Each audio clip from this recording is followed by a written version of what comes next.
તો સમાચારની શરૂઆત કરી નીટ પરીક્ષા રદ થવાના આઘાતમાંથી બહાર આવીને સુરતના વિદ્યાર્થીઓ ફરી એકવાર પુસ્તકો હાથમાં લઈ લીધા છે। પરીક્ષાની નવી તારીખ જાહેર થતા પહેલા જ સુરતની અનેક ખાનગી શાળાઓએ વિદ્યાર્થીઓનું મનોબળ તૂટે નહીં તે માટે યુદ્ધના ધોરણે તૈયારીઓ શરૂ કરાવી દીધી છે। વિદ્યાર્થીઓ પણ કોઈ પણ નિરાશા વગર ડબલ જોશ સાથે મેડિકલમાં પ્રવેશ મેળવવા માટે મક્કમ દેખાઈ રહ્યા છે। સુરતની ખાનગી શાળાઓમાં નીટની મુખ્ય પરીક્ષા જેવી જ પેટર્ન અને વાતાવરણ ઊભું કરીને મોક ટેસ્ટનું આયોજન કરવામાં આવી રહ્યું છે। તાજેતરમાં જ 300થી વધુ વિદ્યાર્થીઓ એકસાથે આવી જ પરીક્ષા આપીને પોતાનું મૂલ્યાંકન કર્યું હતું અને પરીક્ષા રદ થવાના બીજા જ દિવસોથી શાળાઓએ વિદ્યાર્થીઓને માનસિક રીતે મજબૂત કરવા માટે કાઉન્સેલિંગ અને રિવિઝન ક્લાસ શરૂ કરી દીધા। વિદ્યાર્થીઓને વાલીઓનું કહેવું છે કે મહેનત એળે નહીં જાય, પરંતુ સરકાર પાસે તેમની એક જ માંગ છે કે આ વખતે સુરક્ષા વ્યવસ્થા ચુસ્ત હોય અને પેપર લીક જેવી ઘટનાઓ ફરી ન બને।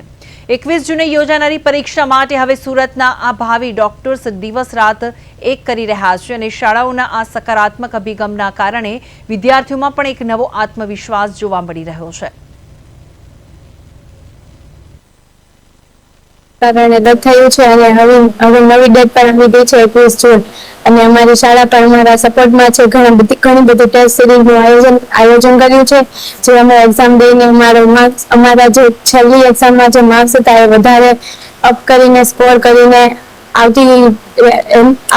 જે એક્ઝામ છે તેમાં વધુ સ્કોર અને આપણું જે સારું પ્રદર્શન કરી શકીએ છીએ। એક્ઝામ લખી સાંભળીને 2 વર્ષ સતત મહેનત કરવાને કારણે પણ જો એક્ઝામ રદ થાય તો દુઃખ તો ઘણું થાય, પરંતુ જે હવે બધા માટે છે તે પણ અમારા માટે છે, એટલે એક્ઝામ તો દેવાની છે, એટલે વધુ દ્રઢ મનોબળથી આપણે તૈયારી કરવાની છે અને એક્ઝામમાં સારું આપણું મહિના દિવસે જે એક્ઝામ લેવાની હતી તેમાં મેં 2 વર્ષની પ્રિપેરેશન કરીને અમને એક્ઝામ આપી હતી અને તેમાં અમારો ખૂબ જ સપોર્ટ હતો। પણ હવે તો એક્ઝામ સરકારે કેન્સલ કરી દીધી તો અમે જે 21 જૂન એક્ઝામ લેવાની છે તેમાં અમે પાછા મહેનત કરવા લાગી ગયા છે અને પીપીસી સ્કૂલ પણ અમારી સાથે છે અને એમને ખૂબ જ સપોર્ટ કર્યો। એનટીએ દ્વારા જેવું પેપર લીકના કેસની અંદર એક્ઝામ કેન્સલ કરવામાં આવી ત્યારબાદ ઘણા બધા બાળકો નિરાશ થઈ ગયા હતા, ડિમોટિવેટ થઈ ગયા હતા। તો પહેલું અમારું કામ જવાબદારી એ હતી કે બાળકોને પહેલા તો મોટિવેટ કરીએ, બાળકોને એક માનસિક રીતે મજબૂત કરીએ અને ફરીથી પરીક્ષા આપવા માટે રેડી કરવા। તો અમે નેક્સ્ટ ડે અમારા પ્લાન મુજબ બધા જ બાળકોને બોલાવ્યા,